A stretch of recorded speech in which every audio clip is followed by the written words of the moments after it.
All right, ladies and gentlemen, good morning to you once again. This is Nawab Bitcoin. I'm live, you can watch now.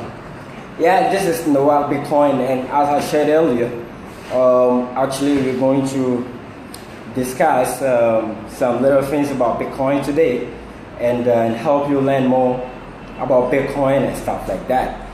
Basically, you've been seeing us talking all the time, preaching about Bitcoin, and a lot of people are like, these guys are so crazy about Bitcoin, and what is Bitcoin? What is Bitcoin? Every day you get to hear this question that, hey Chris, I see you, bro.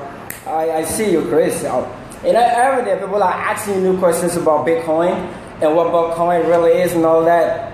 Today we're going to clear most of the basic doubt that you have about Bitcoin. I'm going to help you understand some of the basic importance of Bitcoin and the common misconception that people basically have about Bitcoin. I know a lot of people are going to watch this video. Chris, you're my man, so yeah. Hey, sir, long time, bro. I see you. Now, if you ask, what is Bitcoin? It shouldn't be something technical or something that is actually going to make you feel like it is so maybe dangerous for you to get involved with, or it is something I cannot be a part of or whatever. No, but see, just bring your mind down, very down low. Bitcoin is literally money, but just that Bitcoin is better than the money you know. What is the money that you know? The money you know is actually the form of money that has been declared to you. When we say declared, it is somebody who created it and then say, hey, we are giving this sheet of paper a value, and that is the value you work with, or that is the value you get to understand, or that is the value you trade with. And it is not reality. It was just an assumption that probably maybe if you are in Ghana, if you are in Nigeria, you have a different currency. If you are in the United States, you also have a different currency and stuff like that. So every country is having its own version of money. If I walk into Nigeria right now with my paper money here, like my Ghana city, I throw it on the paper, maybe I throw it on the street, nobody's going to take what I've thrown on the street. It's just a paper on somebody's land because they don't know what my money represents, and they don't have anything to do with that money. You understand? Nevertheless, if I should go to a country like Kenya or maybe Nigeria and I have maybe the US dollar on me, I throw it on the paper, you will see a whole lot of people walking in to grab that paper because they recognize that US dollar, and it happens to be a universal currency that a whole lot of people are so much with. You understand? Now, this literally means that some people have to be much more powerful than the others. That is why we have powerful nations, we have slave nations, because your system is not going to work in their countries, but their system basically works in their country. Now let's talk about Bitcoin. Bitcoin is money, all right? And you can use Bitcoin literally almost for anything you can think of. Buy whatever you want to do, shop, pay bills, and anything at all. I'm not going to actually talk about the history or whatever about Bitcoin. It's just the economic importance of Bitcoin. Now, Bitcoin is the only technology, okay, that gives you, me, all of us, that potential or that privilege to actually become our own banks. Yes, Bitcoin gives you that privilege to actually become your own bank. That is the number one economic importance of Bitcoin. Now, look at the world's population today. We are over 7.3 billion in the world. All right? And out of these 7.3 billion, let me say over 60% don't have a bank account.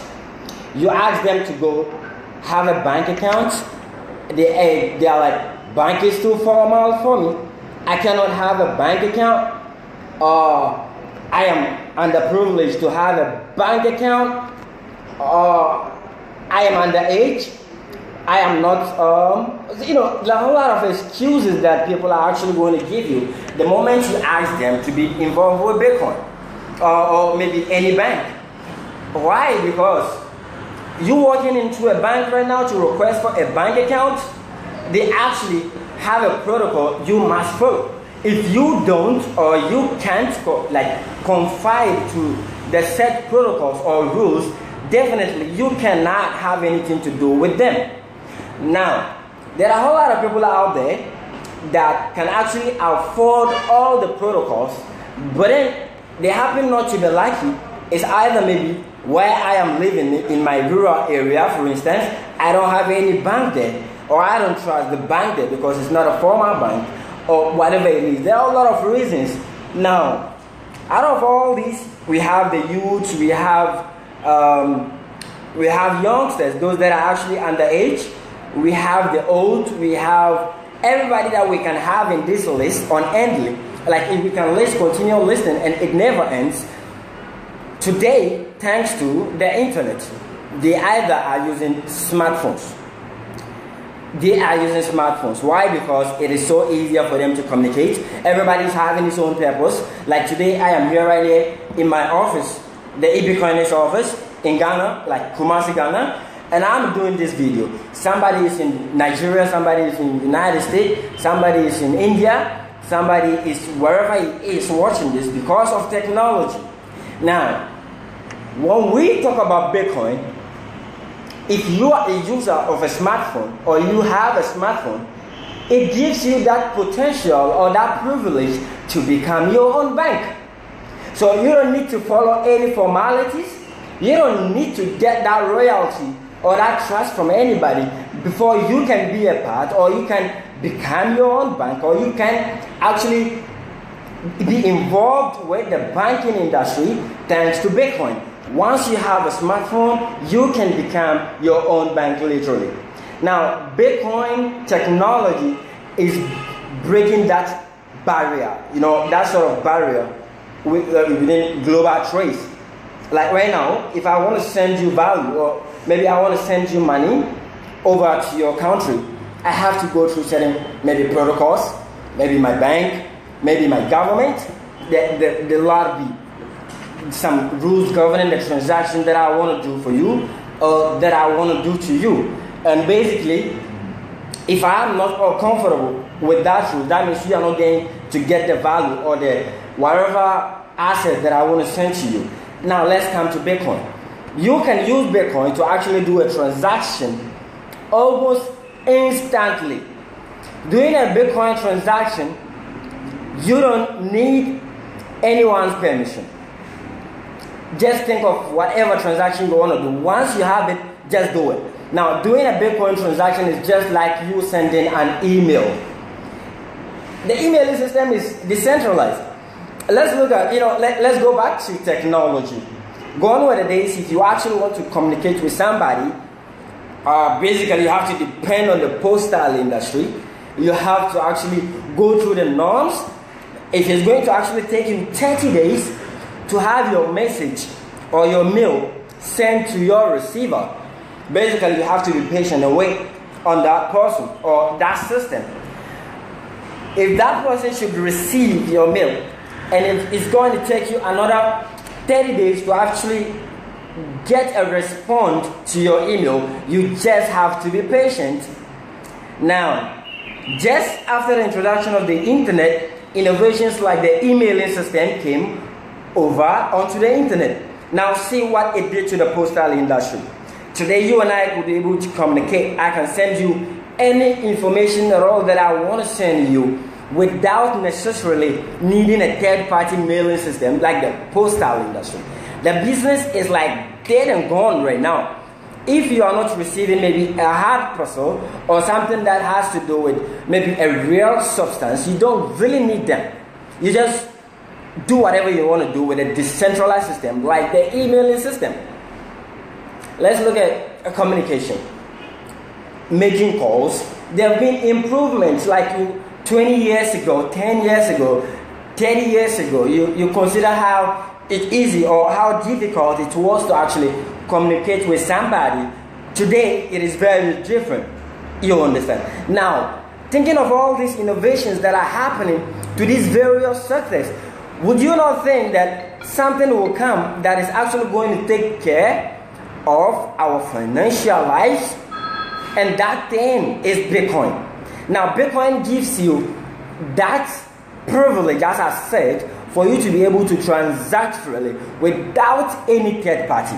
That third party here becomes either a bank or probably maybe your government or whatever system that you have, or if you're dependent on the forex or any sort of system around. I don't know. We think banks because it is the common word everybody can understand. You understand? Now, sending a Bitcoin transaction is just like you maybe wanting to send me an email or a message. It's very easy. What do you need when you want to send me an email? Basically, you need my email address, and after that, the next thing you need is to produce your content that you want to actually send me or have me received. You understand? Now, if I want to send you Bitcoin, which is money, or if you want to send me Bitcoin, which is money, you need my Bitcoin wallet address. Now, this address is like a bank account. Yes, a bank account or a bank number or whatever. You actually need to get this from me, and the value you are going to send me is based on the amount you want to send me. If it is $100, if it is $1,000, if it is 100 Ghana cedi, if it is 1,000 naira, you can send almost any value worth whatever amount you want to send almost instantly without depending on anybody. There have been lots and loads of misconceptions about Bitcoin. Now, you talk to somebody about Bitcoin. Today we have lots of evangelists, Bitcoin evangelists around talking about Bitcoin. And nevertheless, somebody will just think that maybe it's too expensive to get involved with Bitcoin. Why? Because maybe he checked on the market, and today one Bitcoin is basically selling for maybe 4,000 US dollars, or let me say 3,000 US dollars.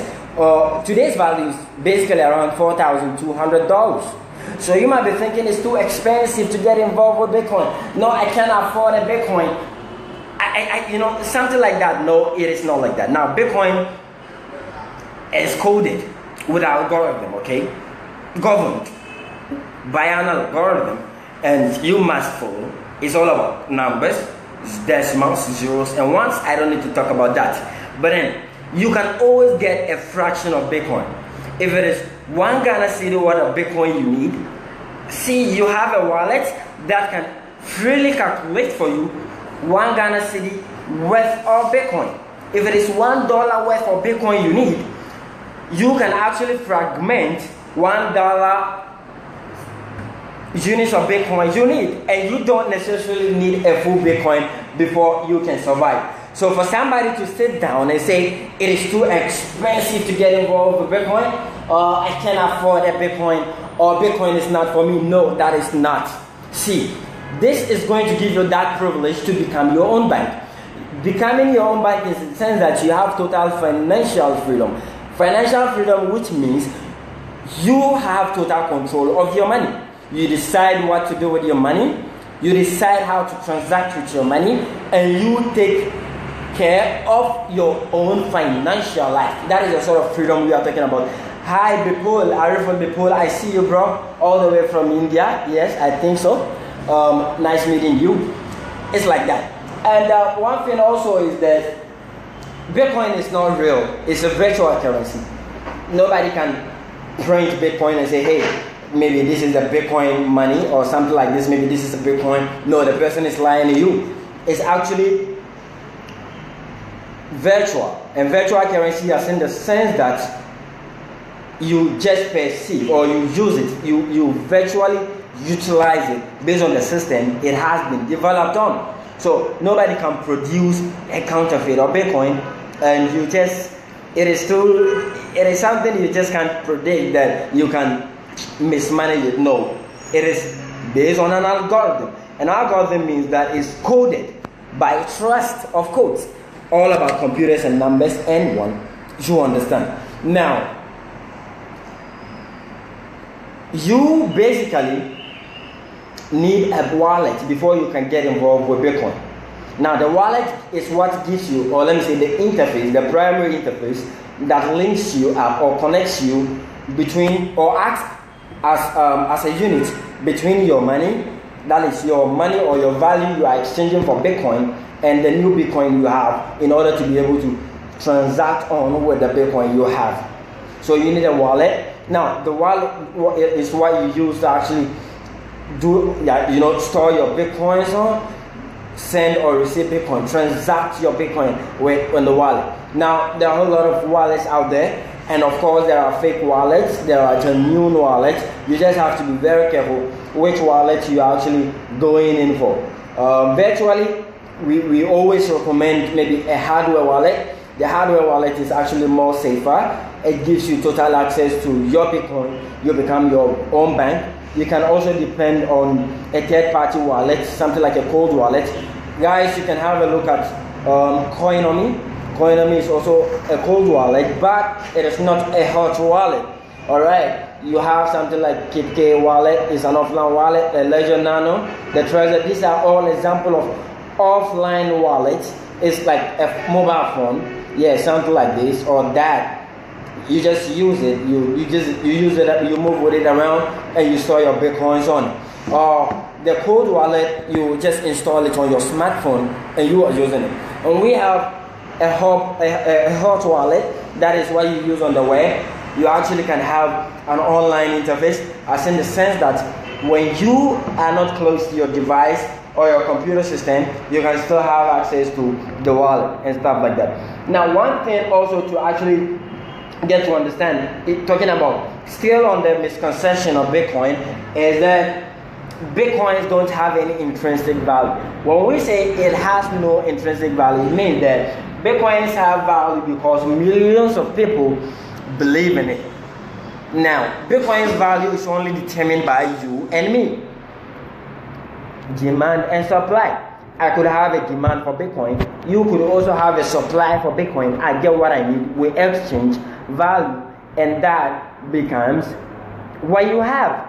So the price of Bitcoin today we see is $4,200.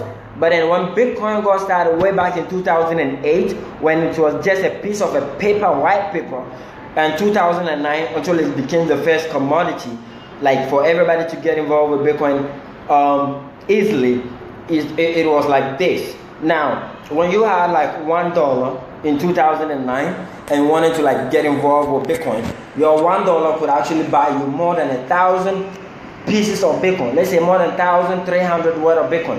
Today, as we speak, when you check on the Bitcoin market, one Bitcoin is actually selling for $4,200. That is an absolute increment. It makes no sense. And that sense could only be justified when you understand the rule of supply and demand. There is a higher supply for there is a higher demand for Bitcoin. Lower supply, definitely the demand surpasses the supply. A price boom. It should reflect in the market. When there are a whole lot of Bitcoins circulating in the market and there is no demand, there should be a price fall, and that is what leads to Bitcoin price going down.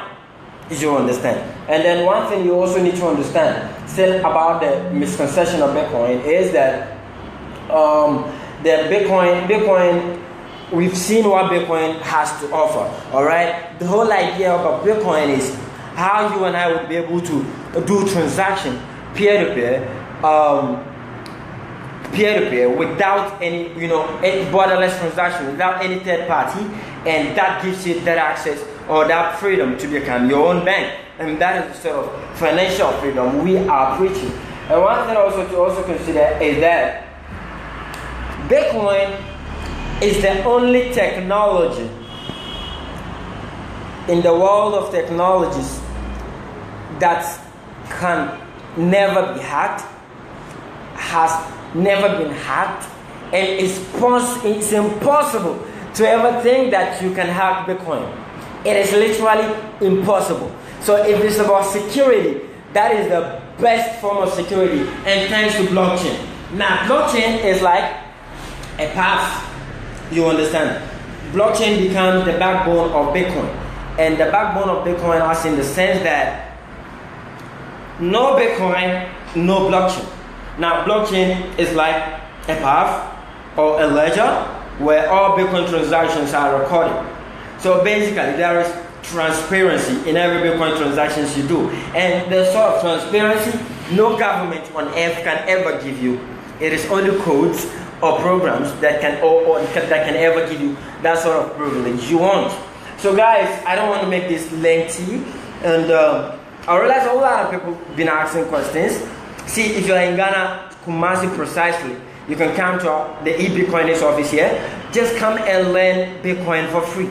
Come and ask questions. We are here to assist you. Just learn. That is the most important thing you can ever do. Learn and enhance your own, financial literacy and all that. We don't have to force you to do that. You just have to do it out of your own will. Now, you can always come here and learn. And then those of you that are actually following me on Facebook, say guys, sometimes I could be very busy and I can't reply messages, but see, just leave me your message, I'll respond to it. Those that I constantly, we are in calls, we are on trainings, webinars, just to help you learn about Bitcoin. And one thing is, once we introduce you to this technology, we know, yes, that is very amazing, but we also require of you to try as much as possible to actually do your own personal researches and make sure you understand what you are doing. And after that, I think you could easily have your way around with Bitcoin. So guys, I think this is one of the most common things you need to know about Bitcoin. Don't let anybody lie to you,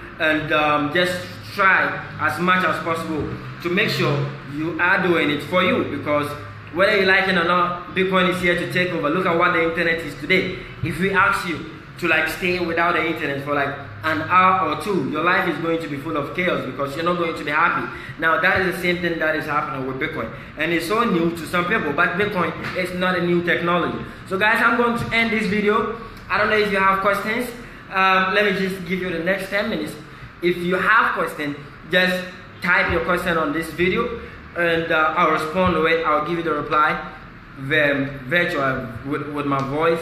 You just leave a comment and I'll just give it just 10 minutes so that I just go off and continue with all the stuff that we are doing here. Thanks so much for watching. I really appreciate it. If you're watching this and you have a question about Bitcoin, or maybe your own personal queries about Bitcoin and the entire cryptocurrency realm and all that, and also if you want to learn more about Bitcoin, you can visit our website, eBitcoinics.net. If you also want to buy or sell Bitcoin, you can also visit our website to do all that, eBitcoinics.com. Guys, if you have a question about Bitcoin, I think we started with the introduction of Bitcoin. We had to do it because a whole lot of people don't even know what we are talking about.